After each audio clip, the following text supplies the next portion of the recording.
வணக்கம் மக்களே. நம்ம already Darshani tech user ID வச்சுருப்பீங்க. பட் பாஸ்வேர்ட் மறந்துருக்கும், யூசர் ஐடி மறந்துருக்கும். அவங்களுக்கான சின்ன அப்டேட்டு தான். இப்போ நம்ம தர்ஷனி டெக் லாகின் பண்ணிட்டு ஃபர்கெட் பாஸ்வேர்டு யூஸ் பண்ணுங்கள். அதில் உங்களோட மொபைல் நம்பர் இல்லைனா உங்களோட யூசர் நேம், இமெயில் ஐடி இந்த மூணில் ஏதாவது ஒன்றை வச்சு உங்களால் பாஸ்வேர்ட் ஃபர்கெட் பண்ணிக்க முடியும். உங்களோட எக்ஸாம்பிள் மொபைல் நம்பர் போட்டுட்டு சென்ட் ஓடிபி கொடுத்தீங்கன்னா உங்களோட வாட்ஸ்அப், இமெயில் இரண்டுக்குமே ஒரு ஓடிபி கன்ஃபர்மேஷன் பண்ணும். ஓடிபி கொடுத்ததுக்கப்புறம் உங்களுக்கான நியூ பாஸ்வேர்டு ரீசெட் ஆகி வரும். இப்போ ஒரு ரீசெட் ஆகிடுச்சுன்னா லாகின் கொடுத்து உங்களோட யூசர் ஐடி, பாஸ்வேர்டு இல்லைனா மொபைல் நம்பர் வச்சு கூட யூசர் ஐடியில் போட்டு லாகின் பண்ணிக்கலாம். ஓகே, ஒரு எக்ஸாம்பிள் லாகின் ஆயிடுச்சு. இப்போ அடுத்து பிஎஸ்ஐ பாஸ்வேர்டுக்கான ரீசெட் என்னென்னு பார்க்கலாம். டாப்பில் யூடிஐ பேனுக்கு கீழே லாகின், பாஸ்வேர்டு ரீசெட் எல்லாமே இருக்கும். அப்படி இல்லைன்னா கீழே டேஷ்போர்டில் கூப்பன் பர்ச்சேஸ்னு ரெண்டாவது ஆப்ஷனாக இருக்கும்.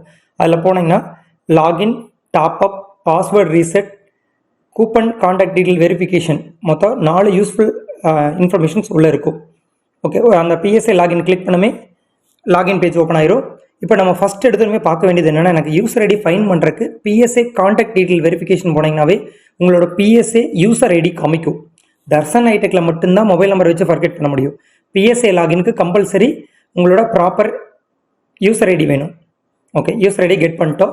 இப்போ பிஎஸ்ஐ லாகினில் போயிட்டு ஃபர்கெட் பாஸ்வேர்டில் நம்ம யூசர் ஐடி போட்டு ட்ரை பண்ணுறோம். இதில் 2 ஆப்ஷன் காமிக்குது. ஒன்று வந்து security question. Sir security question தெரியல சார், என்ன பண்ணுறது? அதுக்கு தான் அடுத்த ஆப்ஷன் ட்ரை யூஸிங் ஓடிபின்னு இருக்குது. அதை யூஸ் பண்ணுங்கள். உங்களோட மொபைல் நம்பர், மெயில் ஐடி கரெக்டாக கொடுத்துருந்தீங்கன்னா மெயிலுக்கு ஓடிபி வரும். அந்த ஓடிபி வச்சு ஃபர்கெட் பண்ணிக்கலாம். ஒரு வெரிஃபிகேஷனுக்கு நம்மளோட வெப்சைட்லேயே அதோட கான்டாக்ட் நம்பர், மொபைல் ஐடி தெளிவாக காமிப்போம். அந்த ஐடி உங்கள் கிட்ட இருந்ததுன்னா நீங்கள் வந்து ஃபர்கெட் பண்ணி ஈஸியாக லாகின் பண்ணிக்கலாம். செக்யூரிட்டி கொஸ்டின் தெரியும்னா நீங்கள் தாராளமாக அதை ட்ரை பண்ணலாம். தெரியாதவங்களுக்கு தான் டேரெக்டாக மெயில் ஓடிபி பேஸ் பண்ணி பண்ணுறது. ஓகே, எனக்கு மெயில் ஐடி தப்பாக இருக்குது சார் அப்படின்னா அதுக்கான மாத்திர ஆப்ஷனும் நம்ம தர்ஷன் ஐடெக் வெப்சைட்லேயே கொடுத்துருக்கோம். நீங்கள் உங்களோட மெயில் ஐடியும் மாற்றிக்கலாம், நோ ப்ராப்ளம். ஓகே, இந்த 2வது ஆப்ஷன்.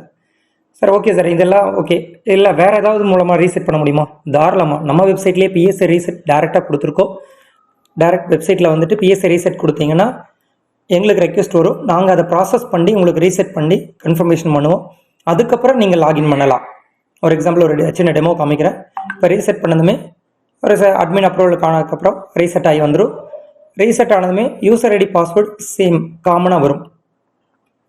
ஒன்று உங்கள் மெயில் ஓடிபி வச்சு பண்ணுறது, 2வது செக்யூரிட்டி கொஸ்டின் வச்சு பண்ணுறது, 3வது டைரெக்டாக நம்ம அட்மின் சைட்லேருந்து உங்களுக்கான பாஸ்வேர்டு ரீசெட் பண்ணி பண்ணுறது. ஓகே, இப்போ நான் ஒரு எக்ஸாம்பிளுக்கு அட்மின்லேருந்து ரீசெட் பண்ணிட்டேன். ஐடியும் பாஸ்வேர்டு சேமாக வந்திருக்கும். போட்டு லாகின் பண்ணுறேன். லாகின் பண்ணும்போது இந்த கேப்சா கோடு நிறைய பேர்த்துக்கு பிரச்சனை, IL இதெல்லாம் கொஞ்சம் டவுட்டாக இருக்கும். ஸோ நீங்கள் வந்து ரெஃப்ரெஷ் பண்ணிடுங்க. உங்களுக்கு கரெக்டான கேப்சா தெரிய வரைக்கும் ரெஃப்ரெஷ் பண்ணிக்கோங்க, தப்பே கிடையாது. ஓகே, புது பாஸ்வேர்டு நம்ம போடுறோம். புது பாஸ்வேர்டுக்கு சின்ன கண்டிஷன் தான், மினிமம் 10 டிஜிட் இருக்கணும். Capital letter, small letter, number, simple எல்லாமே கலந்து கொடுக்கணும். இன்னொன்று, ப்ரீவியஸ் பாஸ்வேர்டு இருந்ததுன்னா நீங்கள் அதை திரும்ப அதவே ட்ரை பண்ணாதீங்க, புதுசாக ட்ரை பண்ணுங்க. தாச்சு ஆல்ரெடி ஒரு பாஸ்வேர்டு கொடுத்துருக்கீங்கன்னா ரீசெட் பண்ணும்போது அதவே போடுறாங்க. அப்போ அது போடாமல் வித்தியாசமாக ஒரு பாஸ்வேர்டு போட்டுக்குங்க. ஓகே, நான் பாஸ்வேர்டு ரீசெட் பண்ணிட்டேன். ரீசெட் ஆனதுக்கப்புறம் இந்த பேஜ்லேயே நிறைய பேர் லாகின் பண்ணுறாங்க. லாகின் பண்ணும்போது எல்லாருக்குமே எரர் தான் வரும். என்ன காரணம்னா URL அப்டேட் லாக் அவுட்னு இருக்குது. இது வந்து நம்ம யூடிஐ தரப்பில் இன்ஃபார்ம் பண்ணியிருக்கோம். ஸ்டில் அவங்க சைடில் அப்டேட் ஆகலை. பட் நம்ம வந்து இதுக்கான சிம்பிள் சொல்யூஷன் என்ன கொடுக்குறோன்னா, அந்த லாகின் URL வந்து பார்த்தீங்கன்னா லாகின் ஹோம்னு மாற்றிக்கிங்க கடைசியில் இருக்கிற இடத்துல. இப்போ நான் இப்போ ஒரு டெமோக்காக காமிச்சேன் பார்த்தீங்களா, இந்த இடத்துல லாகின் பண்ணும்போது எரர் தான் வருது. ஸோ மேலே URL கடைசியாக அப்டேட் லாக் அவுட் இருக்குது, அதை டெலிட் பண்ணிவிட்டு லாகின் ஹோம்னு ட்ரை பண்ணுங்கள். அப்படி இல்லை சார் எனக்கு அதெல்லாம் கன்ஃபியூஷன் வருதுன்னா அந்த டேப் பாஸ்வேர்ட் ரீசெட் ஆனதுக்கப்புறம் க்ளோஸ் பண்ணிவிட்டு நம்ம தர்ஷன் ஐடெக்லேயே டேரக்ட் லிங்க் இருக்கும், அதை யூஸ் பண்ணி லாகின் பண்ணிக்கோங்க, உங்களுக்கு பெட்டராக இருக்கும். இப்போ லாகின் ஹோம்னு போட்டு எக்ஸாம்பிளுக்கு உங்களுக்கு லாகின் பண்ணி காமிக்கிறேன். இப்போ பாருங்கள், இன்ஸ்டண்ட்டாகவே லாகின் ஆகுது. ஸோ 2 வகையான இந்த வீடியோவில் உங்களுக்கு அப்டேட் இருக்குது.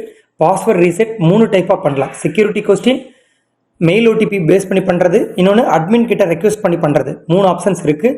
3 ஆப்ஷனில் கண்டிப்பாக ஏதாவது ஒன்று உங்களுக்கு கிளிக் ஆகும், பயன்படுத்துங்க. ஒன்ஸ் பாஸ்வேர்டு மாற்றினதுக்கப்புறம் கண்டிப்பாக அந்த டேப்பை க்ளோஸ் பண்ணியோ இல்லை URL சேஞ்ச் பண்ணி தான் நீங்கள் லாகின் பண்ணணும். சேம் URL ட்ரை பண்ணிங்கன்னா 100 வாட்டி ட்ரை பண்ணாலும் உங்களுக்கு ஃபெயிலியர் தான் ஆகும். ஏன்னா அது லாகின் URL தப்பாக இருக்குது. இது நம்ம விரைவிலையும் UTX இன்ஃபார்ம் பண்ணியிருக்கோம், அவங்கள ரெடி பண்ணி கொடுத்துருவாங்க. அது வரைக்கும் இந்த ஃபார்மேட் பயன்படுத்தி நீங்கள் இது பண்ணிக்கோங்க. ஓகே, இப்போ நான் லாகின் பண்ணிட்டேன். லாகின் பண்ணி பார்க்கும்போது balance available balance with HO, அதுதான் நம்ம பேன் கார்டு போடுறதுக்கான அமௌண்ட். அந்த அமௌண்ட் உங்களுக்கு குறைவாக இருக்குன்னா ஈஸியாக டாப்அப் பண்ணுறதுக்கான வழிமுறையும் சொல்லித்தரேன். கூப்பன் பர்ச்சேஸில் போயிட்டு போர்ட்டல் டாப்அப் இல்லை பர்ச்சேஸ் கூப்பன் டாப்அப்னு இருக்கும், அதை பயன்படுத்திக்கிங்க. இதை பயன்படுத்துறதுக்கு முன்னாடி உங்களோட மெயின் வேலெட்டில் அமௌண்ட் இருக்கணும். 2 வேலெட் இருக்குது, தயவு செய்து கரெக்டாக போடுங்க. மேலே ஆடு டாப்அப்பில் இன்ஸ்டன்ட் டாப்அப் மெயின் கியூஆர் இல்லைனா டேஷ்போர்டில் ஃபர்ஸ்ட் ஆப்ஷன், அதுலேயே தெளிவாக மெயின் வேலெட்னு பெரிய எழுத்தில் கொடுத்துருக்கோம், கரெக்டாக பார்த்துக்குங்க. மெயின் வேலெட்டில் என்னது 490 இருக்குது. இப்போ இன்ஸ்டன்ட் டாப்அப் யூபிஐ 0% சார்ஜஸில் நம்ம கிளிக் பண்ணுறோம். இப்போ ஒரு சின்ன அமௌண்ட் நம்ம செலக்ட் பண்ணிவிட்டு ஜென்ரேட் கியூஆர் கொடுக்குறோம். நம்மளுக்கு இன்ஸ்டன்ட் டாப்அப்கான கியூஆர் ஓப்பன் ஆகும். நீங்கள் பேமெண்ட் பண்ணதுமே இன்ஸ்டண்ட்டாக டாப்அப் இந்த இதில் ஆட் ஆயிரும். இந்த மாடியூல் ஒரு சில டைம் மாறலாம். நீங்கள் அந்த உங்களோட பேங்க் ரெஃபரன்ஸ் ஐடி போட்டு சப்மிட் பண்ணுற மாதிரி இருக்கலாம், ஒரு சில டைம் ஆட்டோமேட்டிக்காக ஆட் ஆகிற மாதிரி இருக்கலாம். அந்த நம்மளோட செக்யூரிட்டி அப்டேட் எப்படி இருக்கோ அந்த இடத்துக்கு தகுந்த மாதிரி அந்த ஆப்ஷன்ஸ் மாறும். இந்த வீடியோவில் எடுக்கும் போது இன்ஸ்டண்ட்டாக நீங்கள் கியூஆர் பேமெண்ட் பண்ணாவே ஆட் ஆகிற மாதிரி செட்டிங்ஸ் இருக்குது. ஒரு சில டைம் உங்களோட ரெஃபரன்ஸ் நம்பர் போடுற மாதிரி வரும், டைம் அவுட் ஆயிடுச்சுன்னா அதை மட்டும் நீங்கள் மெயின்டைன் பண்ணிக்கோங்க. இப்போ என்னோடது பேமெண்ட் ரிசீவ் ஆனதுமே ஆட்டோமேட்டிக்காக வேலெட்டில் ஆட் ஆகி 999 ஆட் ஆயிடுச்சு. இப்போ நான் பர்ச்சேஸ் பண்ண போகிறேன். மேலே யூடிஐ பேனில் 2வது ஆப்ஷன், அப்படி இல்லைன்னா டேஷ்போர்டில் கூப்பன் பர்ச்சேஸில் 2வது ஆப்ஷன் பர்ச்சேஸ் கூப்பன் டாப்அப் போய்க்கங்க. உங்களுக்கு எவ்வளோ கூப்பன் வேணுமோ நீங்கள் அதை வந்து அங்கேருந்து டேரெக்டாக பர்ச்சேஸ் பண்ணிக்கலாம். இதில் ஒரு எக்ஸாம்பிள் பார்த்தீங்கன்னா, ஒரு கூப்பனோட ப்ரைஸ் 107 தான் நம்ம பில்லிங்க்கு எடுத்துக்கும். உங்களோட கமிஷன் நாங்கள் ரீஃபண்ட் பண்ணி கொடுப்போம். ஏன்னா நம்ம பிஎஸ்ஏலேருந்து வேலெட்டில் டெபிட் ஆகும்போது 107 தான் எடுக்கும். ஸோ 107 பில்லிங் அமௌண்ட் உங்கள் வேலெட்டில் இருந்தால் மட்டும்தான் கூப்பன் போகும். மினிமம் 2 கூப்பனுக்கு மேலே பை பண்ணுற மாதிரி வச்சுக்கோங்க. நான் பர்ச்சேஸ் பண்ணிட்டேன். பர்ச்சேஸ் பண்ணிவிட்டு பிஎஸ்ஏல வந்து செக் பண்ணும்போது அந்த அமௌண்ட் நம்மளுக்கு கிரெடிட் ஆயிடுச்சு. இதில் password reset, wallet top up, coupon transfer, இந்த 3க்கான உங்களுக்கு தெளிவான விளக்கங்கள் கிடைச்சிருக்குன்னு நினைக்கிறேன். இனி வந்து ஃப்யூச்சரில் ஒவ்வொரு ஸ்டெப் பையாக உங்களுக்கான லைவ் அப்டேட்ஸ் கொடுப்போம். உங்களுக்கு ஏதாவது ஃபீல்டில் மிஸ்டேக்ஸ் இல்லை வந்து எனக்கு இந்த ஃபீல்டில் வந்து டவுட்ஸ் இருக்குன்னு தோணுச்சுன்னா நீங்கள் எங்களுக்கு வந்து லைவ் சேட் ஆப்ஷன் தர்ஷன் டேக்கில் கொடுத்துருக்கோம், அலையாவோ எங்களுக்கு தகவல் கொடுக்கலாம். முடிஞ்ச வரைக்கும் சேட் வசதியை பயன்படுத்துங்க. இந்த வீடியோ உங்களுக்கு பயனுள்ளதாக இருக்குன்னு நினைக்கிறேன். மேலும் சிறந்த வீடியோ மூலம் உங்களை சந்திக்கும் வரை உங்களது விடைபெறுவது தேவா திருப்பூர். நன்றி நண்பர்கள்.